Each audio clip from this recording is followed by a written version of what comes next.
नमस्कार दोस्तों, आप सभी का स्वागत है ग्रेट बुक्स चैनल में। आज फिर से आपके लिए मैं लेकर आया हूँ एक नई बुक। सो देर किए बिना शुरुआत करते हैं। क्या आप जानते हैं खुशहाल और लंबी जिंदगी का जापानी रहस्य? दुनिया में ज्यादातर लोगों को अपने जीवन का सही मकसद पता नहीं होता। उनके दिमाग में हमेशा कुछ इस तरह के सवाल चलते रहते हैं, जैसे मेरे जीवन का उद्देश्य क्या है? क्या ज्यादा सालों तक जिंदा रहना मेरे जीवन का लक्ष्य है? क्या ज्यादा पैसा कमाना मेरे जीवन का मकसद है? अगर आपके मन में भी इस तरह के सवाल चल रहे हैं तो चिंता मत कीजिए, क्योंकि इकिगाई नाम की किताब में आपके इन सभी सवालों का जवाब मिल जाएगा।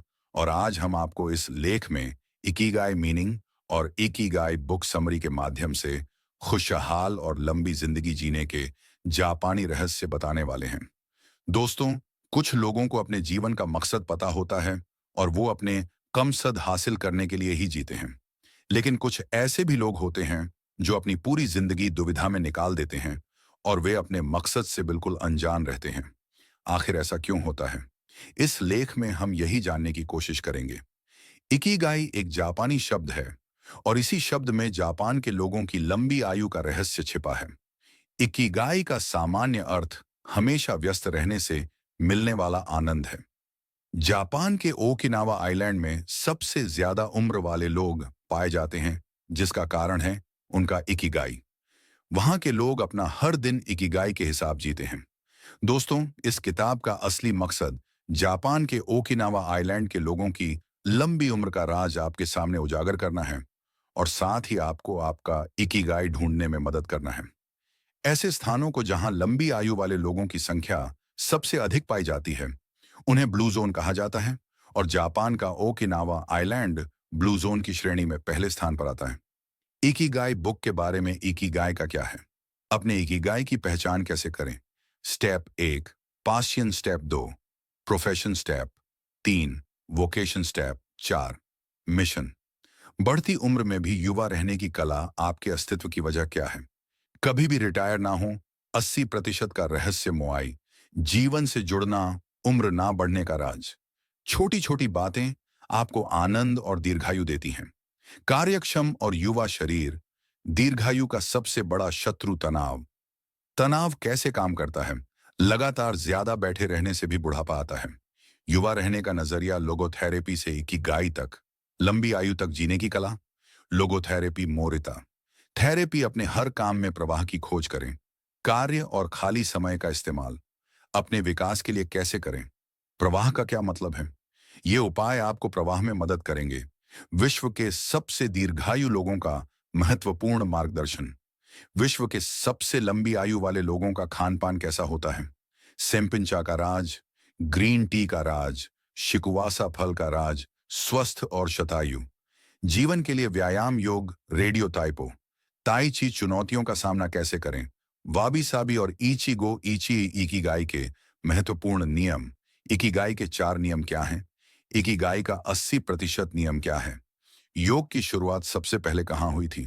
चलिए दोस्तों, इकिगाई बुक समरी की शुरुआत करने से पहले इस बुक के ऑथर हेक्टर गार्सिया और फ्रांसिस्क मिरालेस के बारे में भी थोड़ा सा जान लेते हैं। इकिगाई बुक के लेखक के बारे में। इकिगाई बुक के लेखक हेक्टर गार्सिया एक प्रसिद्ध लेखक हैं। उनका जन्म स्पेन में हुआ था और उनके पास स्पेन तथा जापान दोनों देशों की नागरिकता थी। ये इकिगाई के अलावा भी love in small letters and wabi sabi जैसी बेस्ट सेलिंग बुक लिख चुके हैं। उन्हें जापानी संस्कृति का स्पेशलिस्ट कहा जाता है। इकिगाई बुक के बारे में। इकिगाई बुक एक इंटरनेशनल बेस्ट सेलर बुक है। यह बुक मूल रूप से स्पेनिश भाषा में लिखी गई है और इस बुक की अब तक 57 भाषाओं में अनुवाद किया जा चुका है। ये दुनिया की सबसे ज्यादा भाषाओं में अनुवादित की जाने वाली किताब है। अगर आप दीर्घायु होने और खुशहाल जीवन जीने का जापानी रहस्य जानना चाहते हैं, तो यह बुक आपके लिए। चलिए, अब इकिगाई बुक के इस लेख में इस बुक के प्रत्येक चैप्टर के बारे में जानते हैं। इकिगाई का क्या है? दोस्तों, अगर आप इंटरनेट पर इकिगाई का क्या मतलब है जैसे कीवर्ड लिखकर सर्च करेंगे, तो वहां आपको इसके अलग अलग अर्थ देखने को मिलेंगे। जैसे सुबह उठने की वजह, रीजन फॉर बीइंग, आपके होने का उद्देश्य, जीने का उद्देश्य, वैसे इन सब का मतलब एक ही होता है। और इसे आप ऐसे समझ सकते हैं, ऐसा कोई भी काम जिसे करने से आपको आनंद या खुशी का एहसास हो, जिससे आप लोगों की मदद कर सकें, जो काम आपको नई पहचान दिला सके और जिस काम को आप अपना व्यवसाय बनाकर पैसा कमा सकें। असल में वही काम आपका इकिगाई है। अपने इकिगाई की पहचान कैसे करें? अब सवाल ये उठता है कि अपने इकिगाई की पहचान कैसे करें? दोस्तों, अगर आपको अपना इकिगाई मालूम नहीं है, तो आप कुछ स्टेप्स के जरिए इसका पता लगा सकते हैं। अब हम आपको इकिगाई तलाश करने का तरीका बताने वाले हैं। हर इंसान का इकिगाई अलग-अलग हो सकता है, लेकिन इकिगाई की पहचान करने का तरीका हर इंसान लिए समान होता है। आप इन 4 स्टेप्स की मदद से अपनी लाइफ के उद्देश्य यानी अपने इकिगाई को तलाश कर सकते हैं। तो चलिए, अब बिना किसी देरी के इन चारों स्टेप्स को जान लेते हैं। स्टेप 1, पैशन क्या कोई ऐसा काम है जो आपको बेहद पसंद है, जिसे करने में आपको मजा आता हो, जिसे आप बहुत अच्छी तरह से करते हैं, जिसे करते समय आपको थकान भी महसूस ना हो, जिसको करने के लिए आप किसी भी हद तक जा सकते हैं। वास्तव में ऐसे काम को ही हम जुनून कहते हैं। अब ये आपको देखना है कि आपका पैशन क्या है। जैसे ब्लॉगिंग करना मेरा पैशन है। हो सकता है आपका पैशन सिंगिंग करना हो, डांसिंग करना हो या फिर कुछ और। अपने पैशन को जानना ही अपने इकिगाई को तलाश करने का पहला स्टेप है। अब हम ये मानकर चलते हैं कि आपको अपना पैशन मालूम हो गया है। Step 2, profession. अब बारी आती है दूसरे स्टेप कि इस स्टेप में आपको देखना होगा कि जो काम आपका पैशन है, क्या उस काम के लिए लोग आपको पैसे दे सकते हैं या उस काम को करने से आपको पैसे मिल सकते हैं। अगर हाँ, तो आप अपने पैशन को अपना प्रोफेशन बना सकते हैं। ऐसा करने से आपकी लाइफ बहुत ही आसान हो जाएगी। जैसे ब्लॉगिंग मेरा पैशन है और ब्लॉगिंग के माध्यम से मुझे पैसे भी मिलते हैं। कहने का मतलब सिर्फ इतना है कि आपको अपने पैशन को अपना प्रोफेशन बनाना है। यह अपने इकिगाई को ढूंढने का दूसरा स्टेप है। Step 3, vocation. कोई भी ऐसा काम जिसे करने से आपको पैसे मिलते हैं और जिस काम को करने से आप लोगों की मदद कर पाते हैं या लोगों की जरूरत को पूरा करते हैं, वो काम ही आपका वोकेशन है। Step 4, mission. कोई भी ऐसा काम जिसे करना आपको पसंद है और जिस काम की लोगों को जरूरत है, उस काम को आप अपना मिशन बना सकते हैं। इन चारों स्टेप्स से एक कॉमन पॉइंट बनता है और वही है आपका इकिगाई। और जापान के लोगों के खुशहाल और लंबी आयु तक जीने की असली वजह उनका इकिगाई है। बढ़ती उम्र में भी युवा रहने की कला। आपके अस्तित्व की वजह क्या है? क्या आपको अपने अस्तित्व की असली वजह मालूम है? जापान के लोगों का मानना है कि हर इंसान के जीवन का एक इकिगाई होता है। अलग अलग देशों में इसे अलग अलग नामों से जाना जा सकता है। जैसे फ्रांस में इकिगाई का मतलब जीवन का उद्देश्य होता है। इकिगाई हर इंसान के अंदर छिपा है। कुछ लोगों को उनका इकिगाई मिल जाता है और कुछ उसकी खोज में लगे रहते हैं। जापान के ओकिनावा शहर के लोगों की सुबह उठने की वजह ही उनका इकिगाई होता है। आपके अस्तित्व की असली वजह आपका इकिगाई है। कभी भी रिटायर ना हो, कभी भी अपने आप को रिटायर नहीं समझना चाहिए। जापान के लोग रिटायर होने के बाद भी किसी न किसी काम में व्यस्त रहते हैं और अपने आप को हमेशा सक्रिय रखते हैं। जब तक उनका शरीर उनका साथ देता है, तब तक वह अपना पसंदीदा काम करते रहते हैं। आपको यह जानकर आश्चर्य होगा कि जापान की भाषा में रिटायरमेंट जैसा कोई शब्द ही नहीं है। 80% का रहस्य। क्या आप 80% का रहस्य जानते हैं? जापान के ओकिनावा शहर में अक्सर लोग खाना खाने से पहले हारा हारा बू का इस्तेमाल करते हैं। इसका मतलब होता है कि सिर्फ उतना ही खाना खाएं जिससे आपका पेट 80% भर जाए। इसका मतलब यह हुआ कि खाना खाने के बाद भी आपको अपना पेट 20% खाली रखना चाहिए।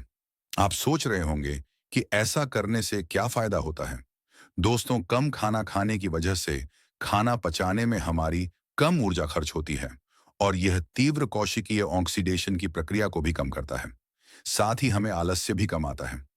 हाल ही में की गई एक रिसर्च के मुताबिक जापान के ओकिनावा आइलैंड के लोग प्रतिदिन 1800 से 1900 कैलोरी खाते हैं, जबकि अमेरिका के लोग 2200 से 3300 कैलोरी प्रतिदिन खाते हैं। मोआई, जीवन से जुड़ना। मोआई का अर्थ है एक ही उद्देश्य से इकट्ठा हुए लोगों का समूह। ओकिनावा के लोग दोस्ताना व्यवहार करते हैं। यह उनकी संस्कृति का एक अभिन्न अंग है। मोआई के सभी सदस्य मासिक चंदा इकट्ठा करते हैं और यदि इस समूह के किसी भी व्यक्ति को किसी भी तरह की सहायता की जरूरत होती है, तो वह एक दूसरे की मदद करते हैं। इस तरह से वहां के लोगों की भावनात्मक और आर्थिक दोनों जरूरतें पूरी हो जाती हैं। अब तक आपने इकिगाई बुक समरी के इस लेख में इकिगाई के बारे में संक्षिप्त जानकारी प्राप्त की है। अब हम इस बुक के अगले अध्याय में यह जानने की कोशिश करेंगे कि आखिर लोग उम्र से पहले ही बूढ़े क्यों हो जाते हैं। हम यह भी जानेंगे कि हमारी लाइफ में इकिगाई से क्या फायदा हो सकता है। उम्र ना बढ़ने का राज। छोटी छोटी बातें आपको आनंद और दीर्घायु देती हैं। कार्यक्षम और युवा शरीर। एक पुरानी कहावत है कि स्वस्थ शरीर में स्वस्थ मन निवास करता है। शरीर और मन दोनों ही हमारे लिए महत्वपूर्ण हैं। ये दोनों एक दूसरे पर निर्भर करते हैं। यदि आप हमेशा जवान रहना चाहते हैं तो मन का कार्यक्षम और खुला होना बहुत जरूरी है। जोश से भरा हुआ मन आपको जवान रहने में मदद करता है। जिस तरह शरीर को स्वस्थ रखने के लिए हम व्यायाम करते हैं, उसी तरह मन को स्वस्थ रखने के लिए भी हमें मानसिक व्यायाम करना जरूरी है। दोस्तों, ऐसा मैं नहीं कह रहा हूं, बल्कि न्यूरोलॉजिस्ट श्लोमा ब्रेजनेटज कहते हैं कि दिमाग को सही रखने के लिए उसका व्यायाम किया जाना बहुत जरूरी है। उन्होंने एक स्पेनी टेलीविजन कार्यक्रम में कहा था कि हमारे लिए क्या अच्छा है और हमें क्या करना अच्छा लगता है, इसमें हमेशा दुविधा रहती है, जिसकी वजह से तनाव का निर्माण होता है। खासकर बुजुर्ग लोगों को हमेशा वही करना अच्छा लगता है जो वो आज तक करते आए हैं। समस्या यह है कि दिमाग के काम करने का तरीका ऐसा है कि वह नया सोचने के बजाय उसी चीज को दोहराना पसंद करता है जो वह हमेशा से करता आया है। इसमें कोई दो राय नहीं है कि हमेशा एक ही प्रकार का काम करने की वजह से वह काम अच्छा भी लगता है और आसानी से भी हो जाता है। इसके कई सारे फायदे भी हैं, इसलिए लोग अपनी दिनचर्या से चिपके रहते हैं। अगर यह श्रृंखला तोड़नी हो तो दिमाग को नई नई जानकारियां देना जरूरी होता है। न्यूरोलॉजिस्ट श्लोमा ब्रेजनेटज ने मानसिक प्रशिक्षण करने के फायदे भी बताए हैं। उनका कहना है कि जब आप किसी काम को पहली बार करते हैं तो वह आपको कठिन लगता है और उसे पूरा करने में आपको ज्यादा समय लगता है, साथ ही ज्यादा परेशानियों का सामना करना पड़ता है। लेकिन वही काम जब आप दोबारा करते हैं तो वह आपको इतना कठिन नहीं लगता जितना कि पहली बार करने में लगा था। असल में काम तो वैसा ही होता है, लेकिन पहली बार करते वक्त मिले हुए अनुभव और प्रशिक्षण का प्रभाव आपके काम को दूसरी बार में आसान बना देते हैं। उस काम को दोबारा करते समय इंसान का पैशन और क्वालिटी बढ़ जाती है और उसकी एक नई छवि उभर कर सामने आती है। दीर्घायु का सबसे बड़ा शत्रु तनाव। अपने देखा होगा कि कुछ लोग अपनी उम्र से ज्यादा बूढ़े लगते हैं। एक स्टडी के मुताबिक इसके पीछे की असली वजह तनाव है। American institute of stress management ने अपने एक अध्ययन के बाद स्ट्रेस को बीमारी की सबसे बड़ी वजह बताया है। तनाव कैसे काम करता है? आजकल की भाग दौड़ भरी जिंदगी में इंसान बहुत सारी जिम्मेदारियों से घिरा हुआ है और किसी न किसी वजह से तनाव में रहता है। लेकिन क्या आप जानते हैं कि लगातार तनाव में रहना शरीर के लिए कितना खतरनाक होता है? तनाव मस्तिष्क की याददाश्त से संबंधित कोशिकाओं पर नकारात्मक असर डालता है। तनाव की वजह से ही निराशा पैदा होती है। तनाव के कारण है चिड़चिड़ापन, नींद न आना, चिंता और रक्तचाप जैसी समस्याएं होने लगती हैं। अगर आप समय से पहले बूढ़ा नहीं होना चाहते हैं तो आपको अपनी दिनचर्या में कुछ बदलाव करने होंगे और अपने जीवन को तनाव मुक्त करने की कला सीखनी होगी। तनाव कम करने के लिए हमेशा सजग रहें, क्योंकि हमें सताने वाले डर और चिंताएं, चाहे असली हो या नकली, लेकिन उसे पैदा होने वाले तनाव का परिणाम असली ही होता है। इस किताब में तनाव को दूर करने का एक उपाय बताया गया है और वह है ध्यान, यानी कि मेडिटेशन। मेडिटेशन की मदद से आप अपने तनाव पर काबू पा सकते हैं। लगातार ज्यादा बैठे रहने से भी बुढ़ापा आता है। लगातार एक ही जगह बैठकर काम करने वाले लोगों में उक्त रक्तचाप, बदहजमी, हृदय रोग, हड्डियों का कमजोर होना और मोटापा जैसी बीमारियों के होने का खतरा बढ़ जाता है और ऐसे लोग अपनी वास्तविक उम्र से पहले ही बूढ़े लगने लगते हैं। इन सभी समस्याओं को आप अपनी दिनचर्या में थोड़ा सा बदलाव करके जड़ से खत्म कर सकते हैं। छोटे छोटे बदलाव आपको इन बड़ी बड़ी बीमारियों से बचाने में मदद कर सकते हैं। यहाँ कुछ उपाय बताए गए हैं जिन्हें आपको अपनी दिनचर्या में जोड़ना चाहिए।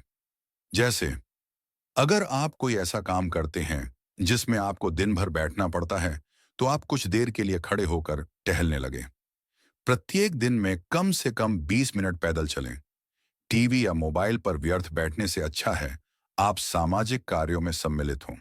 जंक फूड की बजाय फल और पौष्टिक चीजें खाने की शुरुआत करें। अच्छी नींद लें।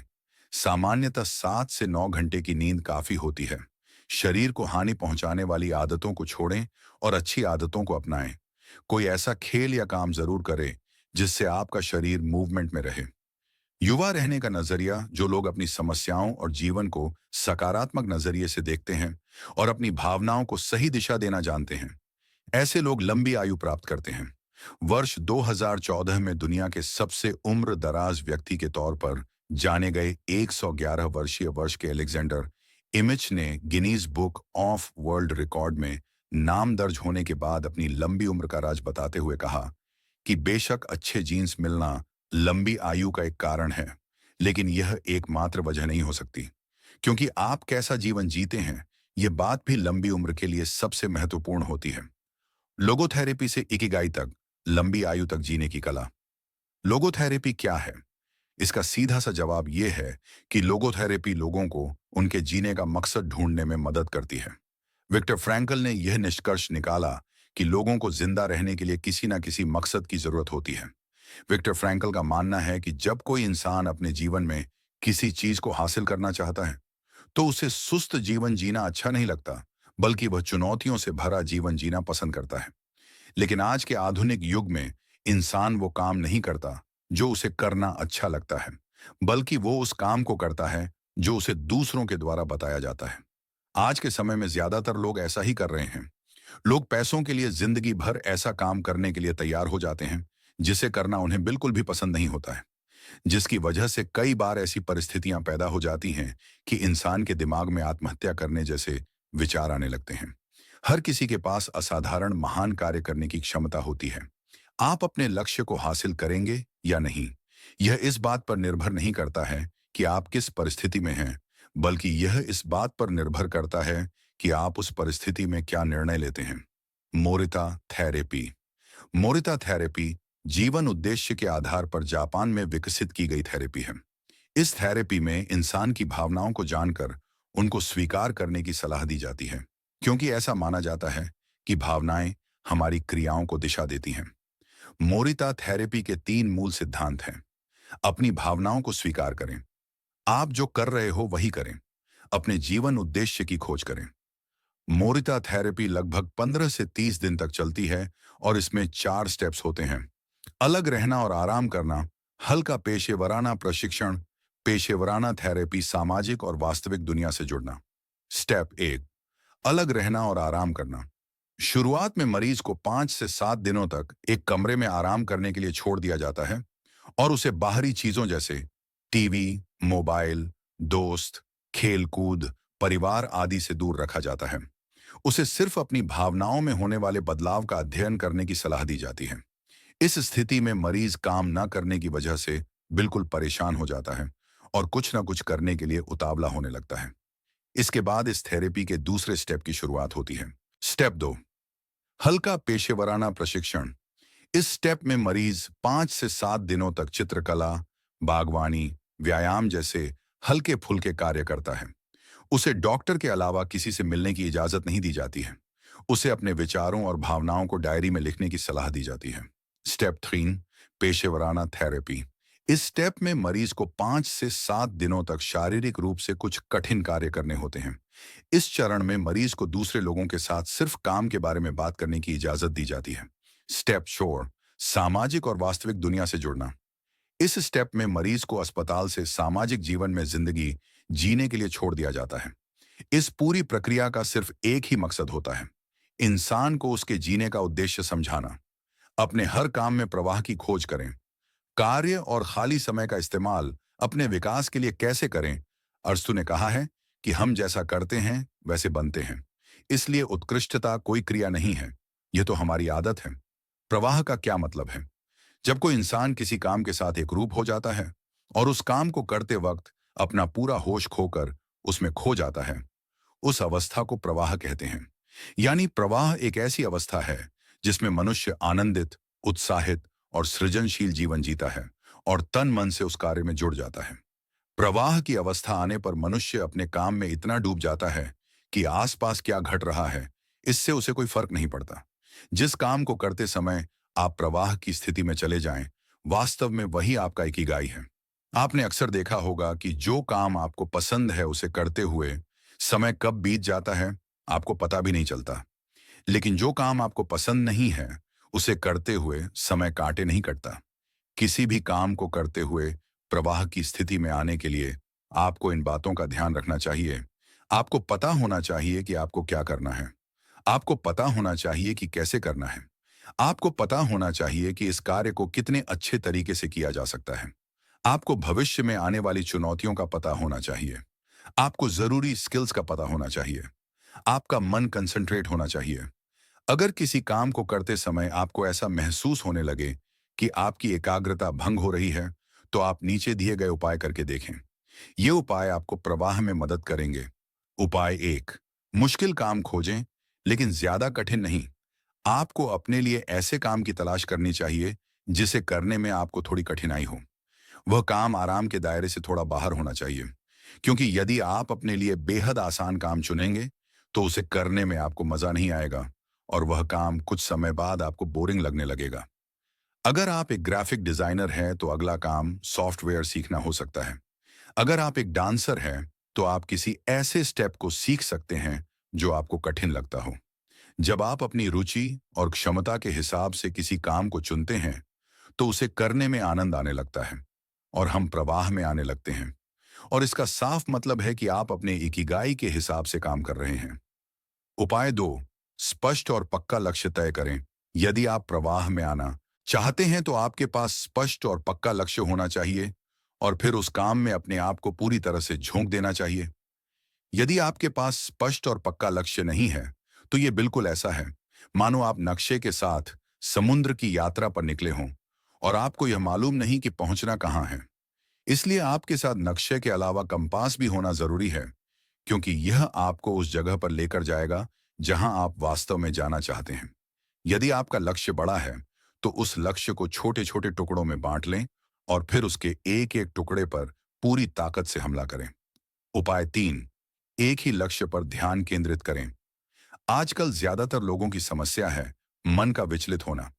जब आप किसी काम को करते हैं, तो आपका ध्यान इधर उधर भटकने लगता है। आपने अक्सर देखा होगा कि कई बार लोग खाना खाते हुए मोबाइल या टीवी में इतने व्यस्त हो जाते हैं कि उन्हें पता ही नहीं होता कि खाना वास्तव में कैसा था या उस खाने में नमक कम था या ज्यादा।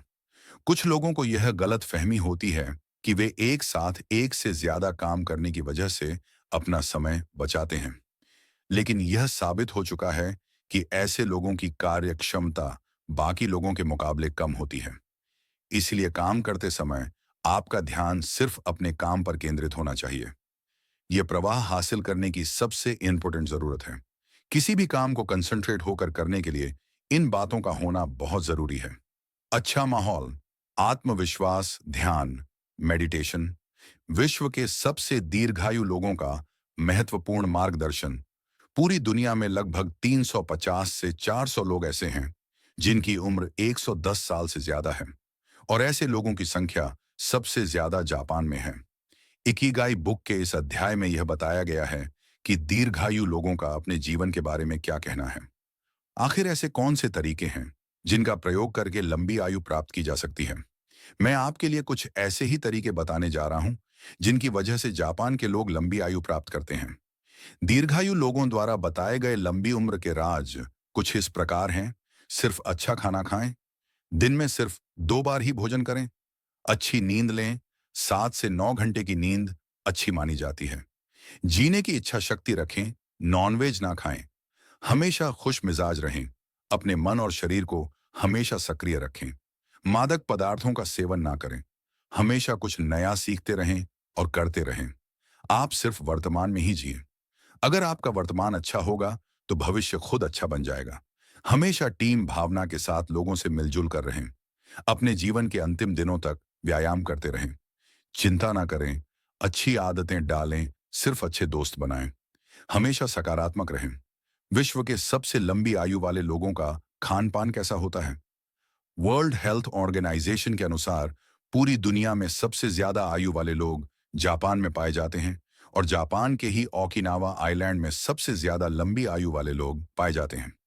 हम जापान के लोगों के दीर्घायु होने के कुछ राज्य पहले ही बता चुके हैं। इस अध्याय में हम बात करेंगे जापान के लोगों की खाद्य संस्कृति, खान पान के बारे में। आखिर जापान के लोग ऐसा क्या खाते हैं जिसकी वजह से वे लंबी आयु तक जीते हैं?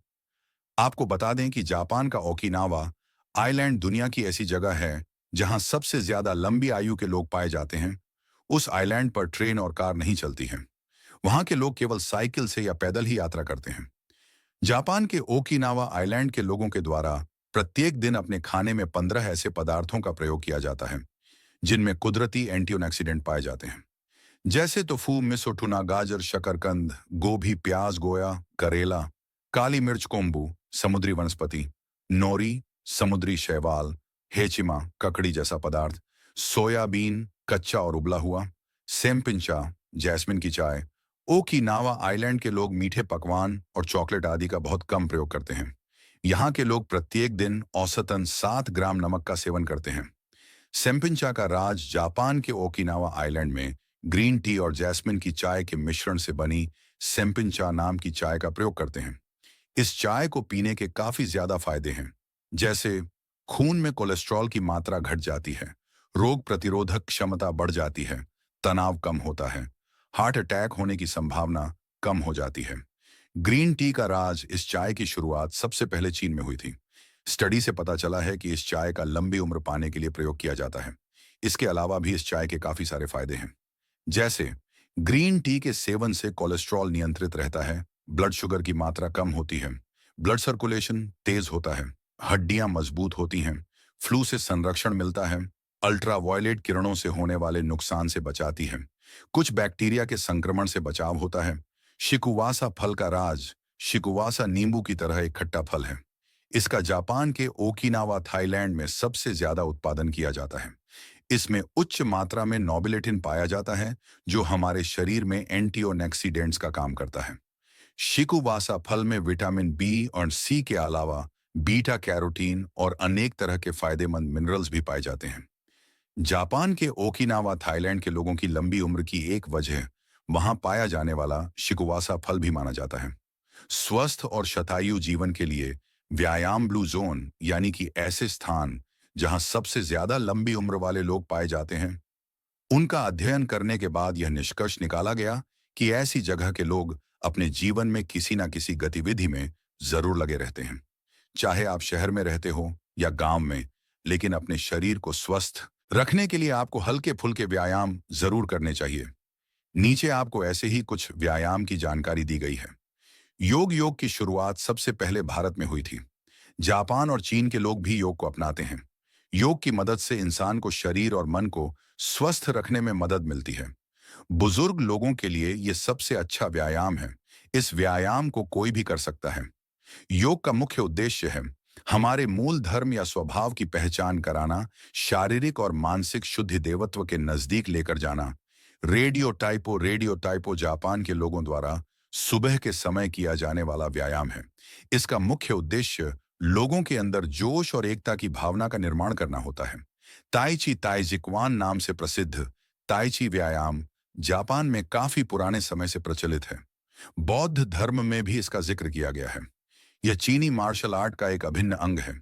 चीन की सरकार ने खुद इस व्यायाम को लोगों तक पहुंचाया। ताइची व्यायाम का मुख्य उद्देश्य है खुद को और अपने प्रतियोगी को समझना, शक्ति पर कुशलता की मदद से जीत हासिल करना, स्थिरता की मदद से अपनी हलचल को नियंत्रित करना। अगर आप इन व्यायामों को करना चाहते हैं तो आप इनके बारे में गूगल पर सर्च कर सकते हैं या यूट्यूब पर देखकर सीख सकते हैं और अपनी डेली दिनचर्या में इनका प्रयोग कर सकते हैं। चुनौतियों का सामना कैसे करें? दृढ़ता। किसी काम के पीछे लगे रहना दृढ़ता नहीं है, बल्कि दृढ़ता का वास्तविक अर्थ दुनिया की तरफ देखने का हमारा नजरिया है। जिन लोगों का इकिगाई स्पष्ट होता है, वह अपने एक इकिगाई को हासिल करने के लिए किसी भी हद तक जा सकते हैं। चाहे परिस्थितियां उनके विपरीत ही क्यों ना हो, चाहे उनके सामने समस्याओं का पहाड़ ही क्यों ना खड़ा हो जाए, वह अपना इकिगाई नहीं छोड़ते। समस्याओं का सामना करना ही हमारी असली दृढ़ता है। आपके साथ क्या घटना हुई यह महत्वपूर्ण नहीं है, बल्कि महत्वपूर्ण यह है कि आपने उस घटना के बाद क्या प्रतिक्रिया की। वाबी साबी और इचिगो इचिई इस क्षण भंगुर और परिवर्तनशील दुनिया में सुंदरता खोजने की कला को जापानी भाषा में वाबी साबी कहा जाता है। वाबी साबी एक जापानी कंसेप्ट है। इसमें बताया गया है कि परिपूर्णता के बजाय अपूर्णता में सुंदरता को खोजना ही असली कला है। इस कॉन्सेप्ट की पुष्टि करने वाला एक और जापानी कॉन्सेप्ट है जिसे इचिगोइची ई कहते हैं। इचिगोइची ई का अर्थ है वर्तमान का पल ही असली है और यह चाहकर भी वापस नहीं आता है। जापान के हर तरह के सामाजिक समारोह, सम्मेलन और कार्यक्रमों में इन पंक्तियों का जिक्र किया जाता है। अब हम यह जानेंगे कि आप इन दोनों कॉन्सेप्ट से अपने दैनिक जीवन में कैसे लाभ उठा सकते हैं। इसका फायदा लेने के लिए आपको कुछ स्टेप्स लेने होंगे। स्टेप 1, ज्यादा विकल्प तैयार करें। जापान के लोगों का अपने प्राथमिक व्यवसाय के अलावा भी कोई ना कोई साइड बिजनेस जरूर होता है। साइड बिजनेस के तौर पर वहां के ज्यादातर लोग सब्जियों का बगीचा लगाते हैं और उस सब्जी को मार्केट में बेचकर कुछ एक्स्ट्रा पैसा कमाते हैं। दोस्तों, आपने एक कहावत तो सुनी ही होगी कि अपने सभी अंडे एक टोकरी में नहीं रखनी चाहिए। यहाँ इसका मतलब है कि आपको आय के केवल एक ही स्रोत पर डिपेंड रहने के बजाय एक्स्ट्रा इनकम कमाने का दूसरा रास्ता भी तैयार रखना चाहिए। जरा सोच कर देखो कि अगर यह अंडों की टोकरी गिर गई तो आपके सारे अंडे नष्ट हो जाएंगे। ऐसा ही कुछ हमारी असल जिंदगी में होता है। मान लो आप कोई नौकरी कर रहे हैं और आपके परिवार की सारी जरूरतें उसी नौकरी से पूरी होती हैं और किसी कारणवश आपकी वह नौकरी छूट जाए, तो उस परिस्थिति में आप क्या करेंगे? इसलिए आपके पास इनकम का दूसरा सोर्स होना बहुत जरूरी है, ताकि किसी भी विषम परिस्थिति में आपको हताश ना होना पड़े। स्टेप 2, जीवन में छोटे जोखिम जरूर उठाएं। जिंदगी में कुछ बड़ा करने के लिए रिस्क लेना जरूरी है, लेकिन आप ध्यान रखें कि आप शुरुआत में कोई बड़ा रिस्क ना लें। आप अपनी शुरुआत छोटे जोखिम उठाकर कर सकते हैं। स्टेप 3, कमजोर बनाने वाली चीजों से हमेशा दूर रहें। आपको सबसे पहले अपने आप से यह सवाल पूछना चाहिए कि ऐसी कौन सी चीजें हैं जो आपको कमजोर बना रही हैं। और जब आपको इस सवाल का जवाब मिल जाए, तो आपको हर उस चीज से दूर हो जाना चाहिए जो आपको कमजोर बना रही है। इकिगाई के 10 महत्वपूर्ण नियम ओगिमी लोगों से मिलने और उनसे बातचीत करने के बाद इस बुक के लेखक ने हमें इकिगाई के 10 नियम दिए हैं, जो इस प्रकार हैं। हमेशा कार्यरत रहे और कभी भी रिटायर ना हो। जल्दबाजी ना करें, पेट भरकर ना खाएं, अच्छे दोस्तों से घिरे रहें, मुस्कुराएं या खुश मिजाज रहें। अपने अगले जन्मदिन पर ज्यादा तंदुरुस्त बनने का प्रयास करें। ईश्वर से जुड़े धन्यवाद दें वर्तमान में, जिएं अपना जीवन अपने इकिगाई के मुताबिक जिएं। कंक्लूजन दोस्तों, आज आपने इकिगाई बुक समरी के माध्यम से इकिगाई बुक के बारे में जाना। साथ ही अपने इस बुक में दीर्घायु और खुशहाल जिंदगी जीने के जापानी सीक्रेट के बारे में भी जाना। उम्मीद करता हूं कि आपको ये लेख पसंद आया होगा। दोस्तों, आपका इकिगाई क्या है? हमें कमेंट करके जरूर बताएं।